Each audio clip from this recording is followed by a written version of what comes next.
When it comes to the issues of Islamic jurisprudence, then we have three levels. The first level is the muqallid, the second is the muttabi', and the third is the mujtahid. As for the muqallid, then that's the layman Muslim, the one who doesn't study, who hasn't studied, who isn't proficient. His responsibility is to ask the one that he trusts and respects, and not just anyone, but someone that you trust and someone that you respect. I'm a simple person, but I see this guy, he comes to the masjid, he's the imam of the masjid, this is where he has studied, his credentials, he's known, he's respected. Let me ask him a fatwa. He tells me the ruling, I take his ruling. Alhamdulillah, I did my job. The second level is the student of knowledge, the one who's in between. He's not that strong to be independent, nor is he that weak and that feeble to totally blind follow. So he can listen to two views of two different scholars and select the correct view based off of what makes the most sense, and based off of the view that is supported the most, but he isn't independent yet. And then we have the mujtahid, the one whom is haram for him to blindly follow. It's haram for him to make taqleed of someone else. It's haram for him to just say, I'm Hanafi, I'm Shafi'i, I'm Hanbali. La yajuz. If you yourself can understand and can derive from the Kitab and the Sunnah, you must follow that which is clear to you. It is unlawful for you to make taqleed, and you have the ability to make ijtihad.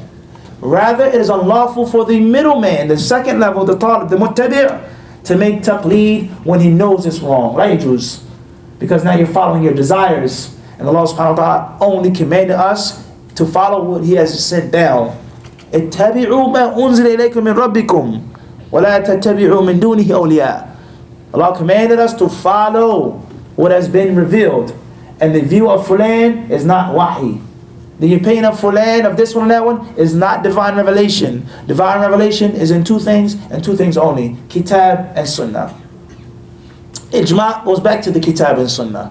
Qiyas has to be based off of the Kitab and Sunnah. That's a long debate in itself.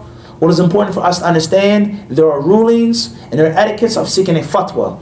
There's an etiquette of making taqleed. There's an etiquette of making ijtihad. The problem that we suffer from in the world today, especially in the West, is not knowing these principles, not knowing these etiquettes, or mixing them up and jumbling them up together. Let alone just following one's desires, what is known as tatabu'ur rukhas. Following the rukhsa of this alim. Sheikh Fulan said it's permissible, and you know that it doesn't sound right. Allah gave you common sense. You know that it's dangerous. You know that you don't feel comfortable with the fatwa, but you still follow it because it suits your desires. That's haram. Everyone understand this? So these lectures and classes on the adab of fatwa, on the adab of seeking a fatwa, they are crucial for every single Muslim. And each and every single Muslim, no matter what level of knowledge you have, you should know some basics of this. You should know some basics of how to ask a fatwa and who to ask a fatwa from. Wallahu ta'ala alam. Moving on to the next chapter. Chapter number 9, Imam Abu Dawud rahimahullah, he says, باب كراهية منع العلم. حدثنا موسى بن اسماعيل قال حدثنا حماد قال أخبرنا علي بن الحكم عن عطاء عن أبي هريرة رضي الله عنه قال قال رسول الله صلى الله عليه وسلم من سئل عن علم فكتمه ألجمه الله بلجام من نار يوم القيامة. Chapter number 9 says, the karahiyah, which one can translate it to mean the dispraise of preventing people from knowledge. And what's meant by karahiyya is يعني تحريم منع العلم وشدة الوعيد في ذلك, is the severe impermissibility of preventing knowledge and not spreading knowledge. And as we said before, in brief, there are do's and don'ts when it comes to this. And there are some instances in which it's permissible to hide knowledge, and there are some instances in which it is mandatory to spread knowledge, and it's haram to keep silent, depending on the time and depending on the place. Khair, inshallah. We don't have time to discuss that. Rather, we have discussed this in detail in our explanation of 40 hadith on seeking knowledge. We explain this hadith in detail. We have 2 chapters. A chapter on the obligation of conveying beneficial knowledge, and on the permissibility of concealing knowledge for a larger benefit, for a better benefit. We'll explain that in detail. Moving on. Hadith number 3650, it says, the Messenger of Allah ﷺ said, those who are asked about knowledge, and they then conceal that knowledge, they don't give the proper answer, Allah subhanahu wa ta'ala will punish them in the hellfire. On the day of judgment, they will be punished by having a bridle of fire around their necks. Waliyadhu billah. Will be punished by having a bridle of fire around their necks on the day of judgment. In other words, this hadith clearly proves the severe threat for hiding knowledge. So beware, O students of knowledge. Beware, imams. Beware, scholars, wherever you are, of allowing the shaitan to trick you into hiding knowledge with this or with that. I can't go to this masjid because of this. I don't go to that masjid because of that. I'm not qualified. Shaitan, he tricks you. And at the end of the day, you're keeping the people from seeking knowledge. You're keeping the people from getting beneficial knowledge. Beware of the shayateen who make excuses and exotic terminologies and phrases to prevent the people from learning. Beware of these people. Moving on to hadith or chapter number 10. Abu Dawud rahimahullah says, Babu fadli nashr al-ilm. And as you can obviously see, brothers and sisters, we're rushing just a little bit, the way we can get finished the chapter. And for everyone to leave with the basic understanding of every hadith, inshallah, hopefully that's better than having the detailed explanation of just a few hadith. And we normally like to take our time with the hadiths and dissect them and give them their proper do right. But we don't have enough time right now. Chapter number 10, the author says, Babu fadli nashr al-ilmi. حدثنا زهير بن حرب وعثمان بن أبي شيبة قال حدثنا جرير عن الأعمش عن عبد الله بن عبد الله عن سعيد بن جبير عن ابن عباس قال رسول الله صلى الله عليه وسلم تسمعون ويسمع منكم ويسمع ممن سمع منكم. Hadith number 3651. The chapter 10 says the superiority of spreading knowledge. The virtue of spreading knowledge. Not the obligation, but the virtue of spreading knowledge. Narrated Ibn Abbas, the Messenger of Allah ﷺ said, you will hear. It will be heard from you, and it will be heard from those who heard from you. The Prophet ﷺ says, Tasma'una, you will hear from me. Wa yusma'u minkum, and it will be heard from you. He said to the Sahaba, you're going to hear my hadiths. The Tabi'un will hear your hadiths, and the next generation, the same thing will happen. So this hadith teaches us that the Prophet ﷺ gave them glad tidings. Basharahum. He gave them the bushra. You'll hear what I say, people will hear what you say, and people will hear from those individuals. In other words, if you want to say Nafis, this hadith is one of the cornerstones of the entire hadith culture, of the isnad, and it will remain, and it will spread, and there will be student and teacher. There will be master and apprentice. There will be Rasul, Sahaba, Tabi'un. There will be the Salaf as-Salih. Where did they learn from? Who taught them? And who took from them? Everybody understand this? And this is Islam. This is a beautiful hadith which shows the virtue of the sanad, of the isnad. And that a person who has knowledge is a must that he got his knowledge from somewhere. As for someone who comes from the middle of nowhere, many people in the West, he didn't study, he never learned. Who's your teacher? Who taught you? How long? What did you study? He has no answers. He didn't study Shaykh al-Islam ibn Taymiyyah. It's a problem. In Canada, and I'm sure in Canada, especially in the United States. Someone who's just overnight scholar, overnight alim, overnight talib al-ilm. And it's bad enough that you're an imam of a masjid. It's bad enough that you give durus and this and that, but then you start talking about other people and speaking against other tulab. He's been overseas for 20 years, 15 years, 10 years. How dare you open up your mouth and talk about him? You haven't left your country a day in your life. You haven't studied and suffered a day in your life. And this man has sacrificed half of his life, a third of his life to seek ilm. And you talk about him? That's backwards. So therefore, knowledge has to be passed down. Has to be learned from someone. Knowledge is what? It's a lineage. And the moment a person does not have a lineage, beware of them. The moment they have no isnad, no ijazah, no nothing, that's a problem. May Allah help the Muslims. It's so widespread. Hadith number 3652. The author rahimahullah says, حدثنا مسدد قال حدثنا يحيى عن شعبة قال حدثني عمر بن سليمان من ولد عمر الخطاب عن عبد الرحمن بن أبان عن أبيه عن زيد بن ثابت قال سمعت رسول الله صلى الله عليه وسلم يقول نضر الله امرأ سمع منا حديثا فحفظه حتى يبلغه فرب حامل فقه إلى من هو أفقه منه ورب حامل فقه ليس بفقيه. Abu Dawud, hadith number 3652, with his chain of narration, that goes back to Zayd ibn Thabit. I heard the Messenger of Allah sallallahu alaihi wasallam saying, may Allah brighten the face of a man who hears from us a hadith, memorizes it, and passes it on to someone else. For indeed, one who seems to have fiqh, one who wields fiqh, one who bears fiqh, may go to someone who has more fiqh than him. And indeed, someone who seems to bear fiqh may not even be a faqih. May not even be a faqih. There's another tremendous hadith.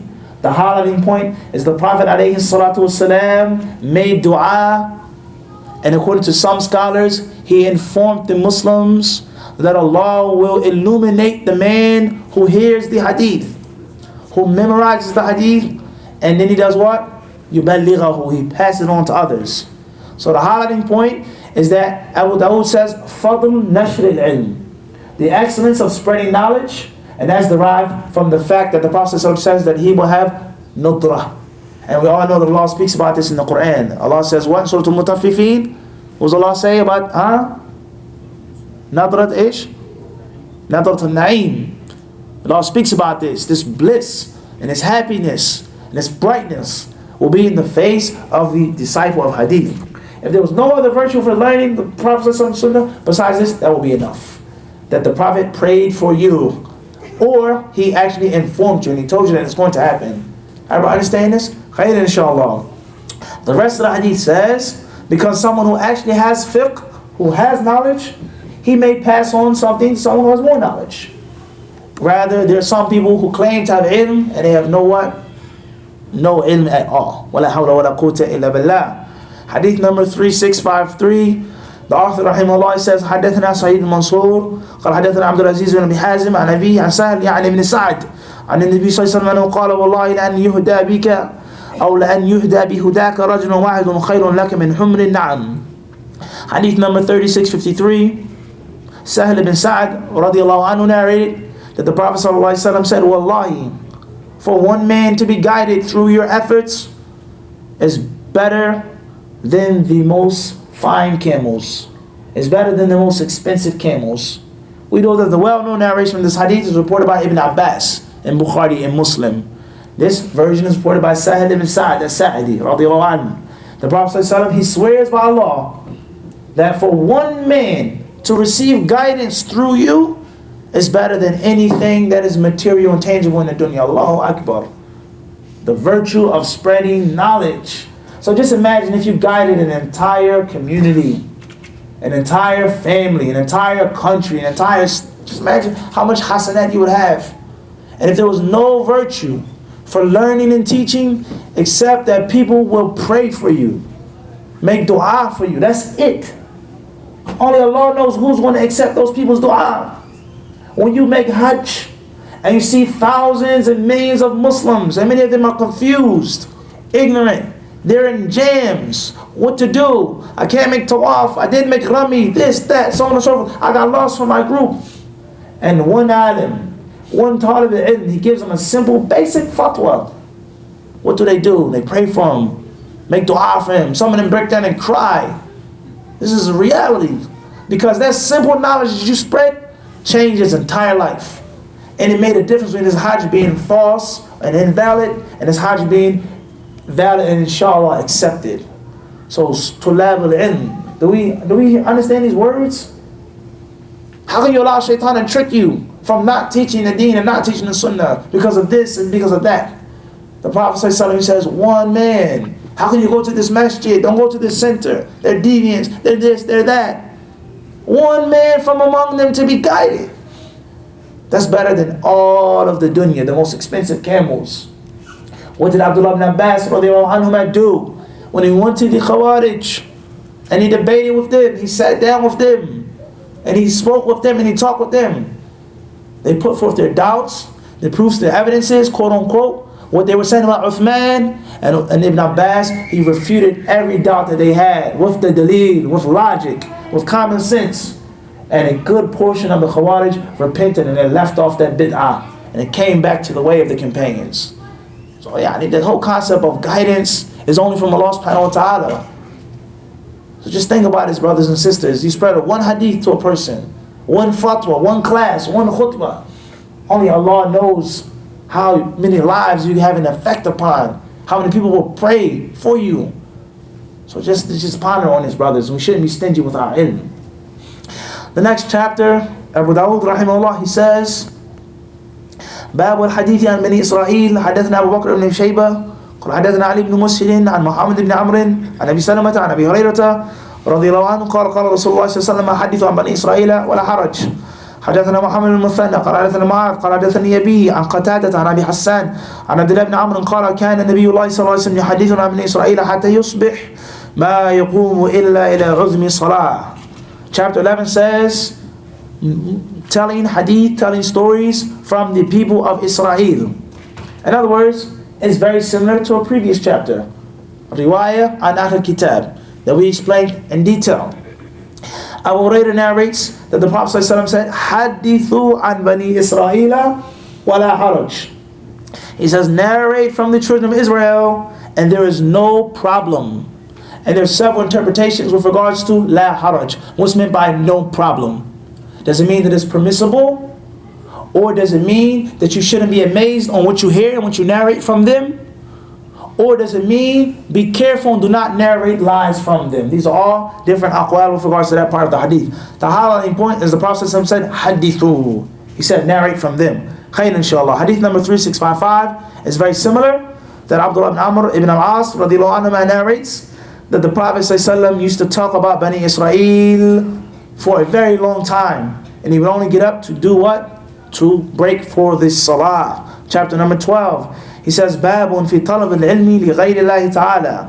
حدثنا أبو بكر بن أبي شيبة قال حدثنا سريج بن نعمان قال حدثنا فليح عن أبي طوالة عبد الله بن عبد الرحمن بن معمر النصاري عن سعيد بن يسار عن أبي هريرة رضي الله عنه قال قال رسول الله صلى الله عليه وسلم من تعلم علما مما يبتغى به وجه الله عز وجل لا يتعلمه إلا ليصيب به عرضا من الدنيا لم يجد عرف الجنة يوم القيامة يعني ريحها. Chapter 12, he says, seeking knowledge for other than Allah subhanahu wa ta'ala. In other words, the permissibility of this and the severe danger and threat, and that there will be no barakah in this life or in hereafter. If you study for dunya, if you study for fame and for fortune, if you study for a woman, if you study for a brother, if you study for a masjid, or many people today, unfortunately, they study and they seek knowledge to please a sheikh, to please a scholar. Say, Sheikh Fulan is pleased, he's pleased with us, he's happy with this. And they forget about Allah subhanahu wa ta'ala. وَرِضْوَانٌ مِّنَ اللَّهِ. What does Allah say? And the good pleasure of Allah is what? Akbar. Is best, is greatest, is biggest. So our initial reason behind seeking ilm in the beginning and end should be for Allah subhanahu wa ta'ala. And it's a long discussion as well on the concept of al-ikhlas. Is it permissible for student knowledge to give a lecture and they give him an honorarium for that lecture? They pay him for a khutbah? Or is that haram? Does that mean you're seeking the dunya? If you have popularity and if you have fame, doesn't necessarily mean that. If you get money for doing something, alhamdulillah, it's from Allah. If you get popularity, it's from Allah. If more people benefit from you, alhamdulillah. That shouldn't be your intention. In other words, I come to the masjid, if it's one person sitting in front of me, or if it's 500 people, I've come to teach a class. What happens after that? Inshallah, my sincerity, that's not my business, it's not my concern. I've been to masjids, masjids pay you, masjids don't pay you. I've come to teach a class. So, seeking knowledge, teaching knowledge, should be for Allah subhanahu wa ta'ala. It doesn't mean that there's nothing that can happen, something that's tangible that Allah may give you. That doesn't necessarily mean that you're not what? Sincere. And these things can also have an effect upon a person's sincerity.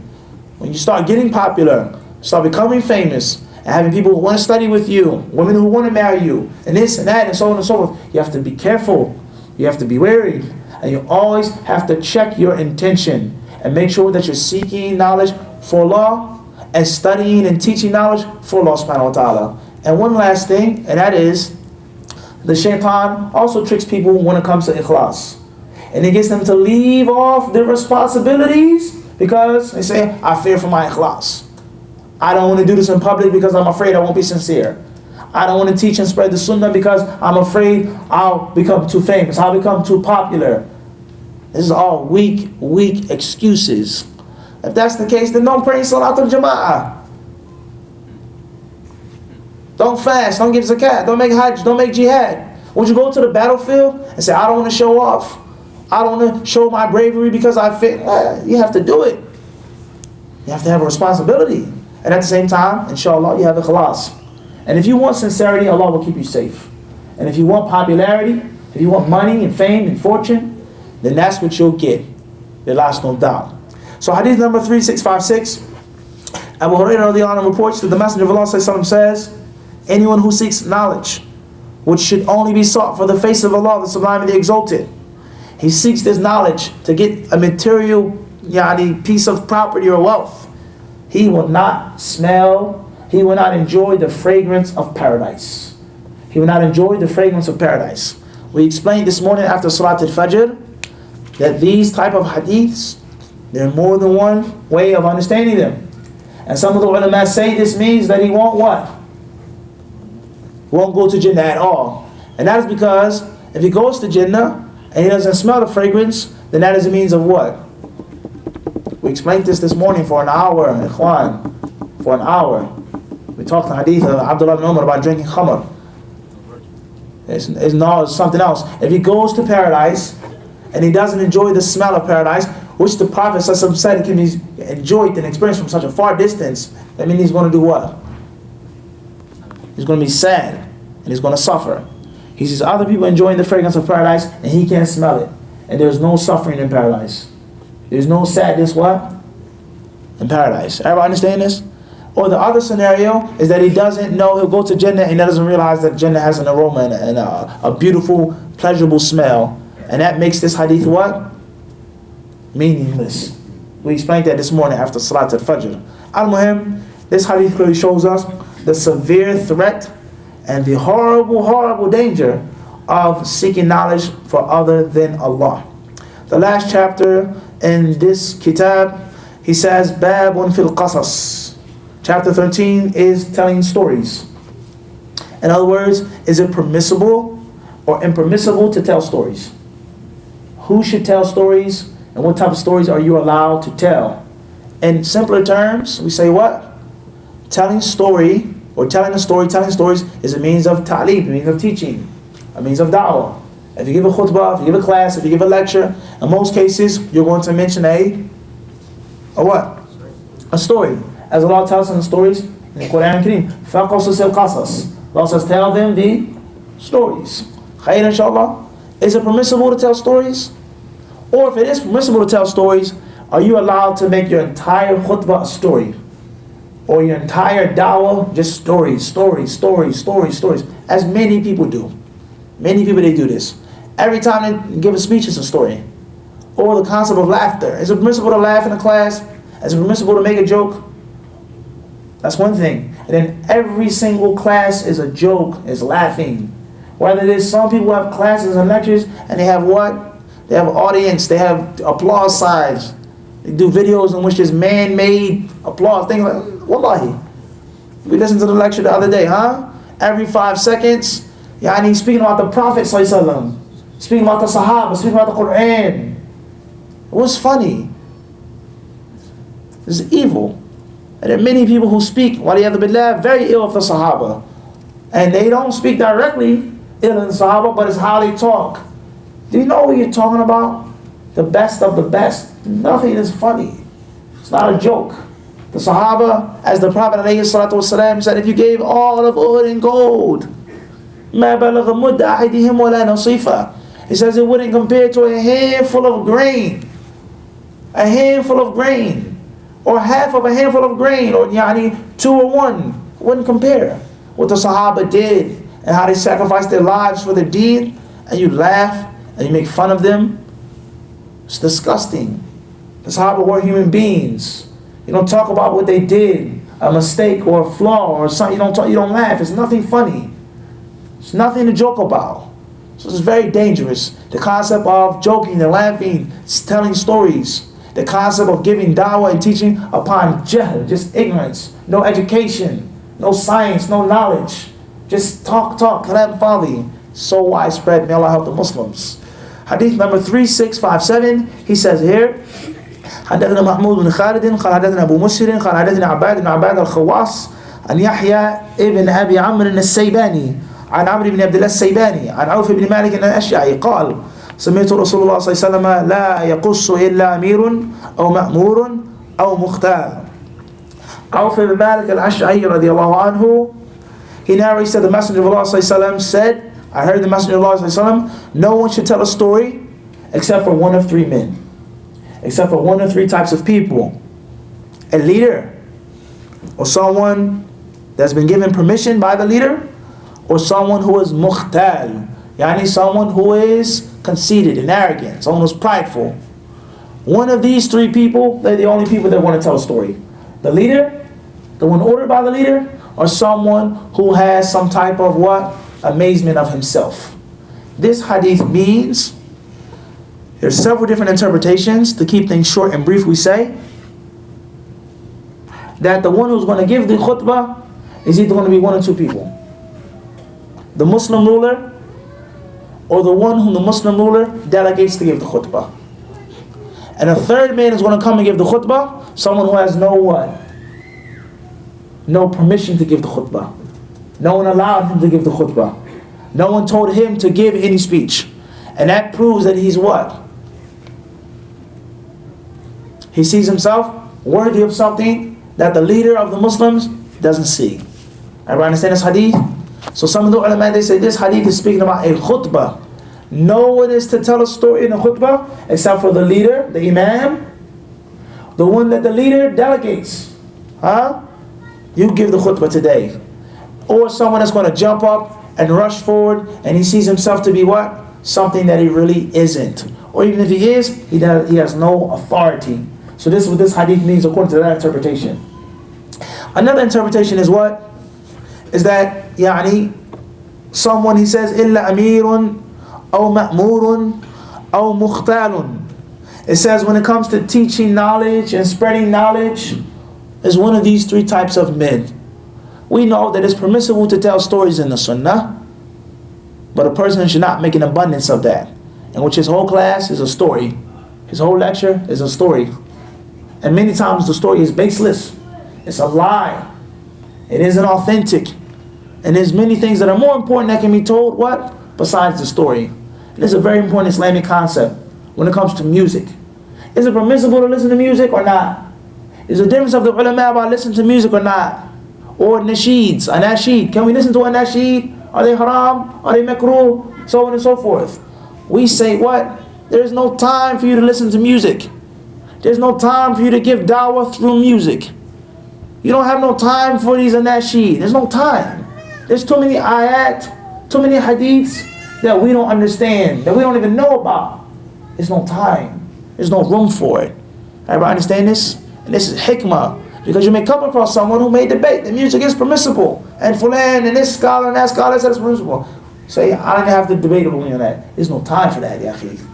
Is there such thing as bid'ah hasana? Say there's no time for bid'ah hasana.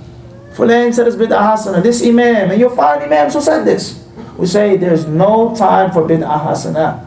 For argument's sake, if there was bid'ah hasana, there's too much of the sunnah that is not done, that is not implemented, that people don't know about. Everybody understand this? In the janazah, I'll give you one example. Iqra ala mawtakum yasin. Hadith says, read yasin over your dead. Some of the ulama said the hadith is hasan, said it's authentic. And we know that the strongest view of the hadith isn't. But the fact is, there are hadiths that are totally authentic, agreed upon by all of the ulama, that Muslims don't do when it comes to the janazah. So many Muslims, they recite Surah Yasin, you didn't say this, you didn't do that, you didn't ask about his debts. You've left off the clear, authentic sunnah for something that we say at least is doubtful. At least mukhtalafi. Everybody understand this concept? It's just hikmah and dawah. Is that you don't fight and argue over these points. We say what? There's no what?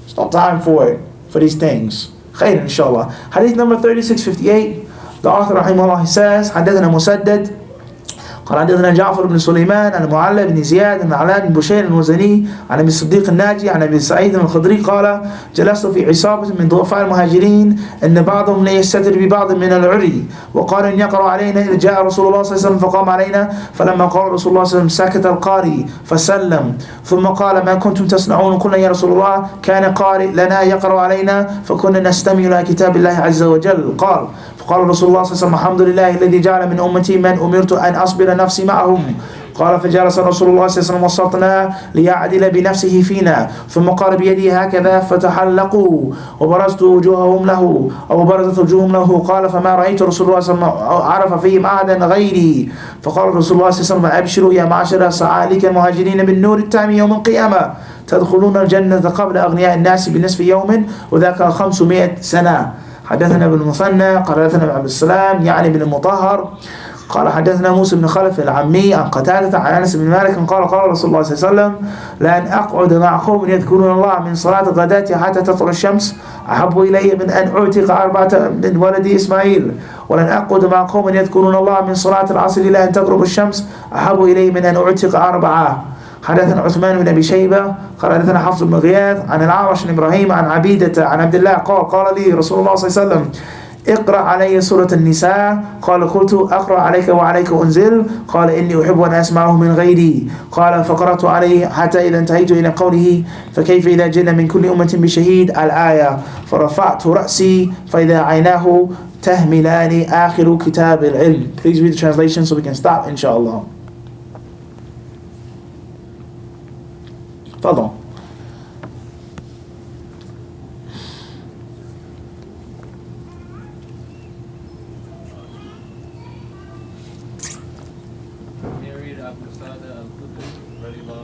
I was sitting in the company of the 4 members of the emigrants. Some of them were sitting together because of the lack of clothing while the reader was reciting to us. All of a sudden the Messenger of Allah sallallahu alayhi wa sallam came along and stood beside us. When the Messenger of Allah sallallahu alayhi wa sallam stood, the reader stopped and greeted him. He asked, "What are you doing?" And he said, "Messenger of Allah sallallahu alayhi wa sallam." We had a reader who was reciting to us and we were listening to the book of Allah, the Exalted. The Messenger of Allah sallallahu alayhi wa sallam then said, "Praise be to Allah who has put among my people those with whom I have been ordered to stay." The Messenger of Allah sallallahu alayhi wa sallam then sat among us so as to be like one of us. And when he had made a sign with his hand, they sat in a circle with their faces turned towards him. The narrator said, "I think that the Messenger of Allah sallallahu alayhi wa sallam did not recognize any of them except me." The Messenger of Allah sallallahu alayhi wa sallam then said, "Rejoice, you group of 4 emigrants, in the announcement that you will have perfect light on the day of resurrection. You will enter paradise half a day before the rich, and that is 500 years." Keep going, inshallah. Narrated Anas ibn Malik radiallahu anhu, the Prophet sallallahu alayhi wa sallam said that I sit in the company of the people who remember Allah the Exalted from morning. Prayer till the sun rises is dearer to me than that I emancipate 4 slaves from the children of Ismail, and that I sit with the people who remember Allah from the afternoon prayer till the sun sets is dearer to me than that I emancipate 4 slaves. In other words, these last few hadith, Imam Abu Dawud rahimahullah, he mentions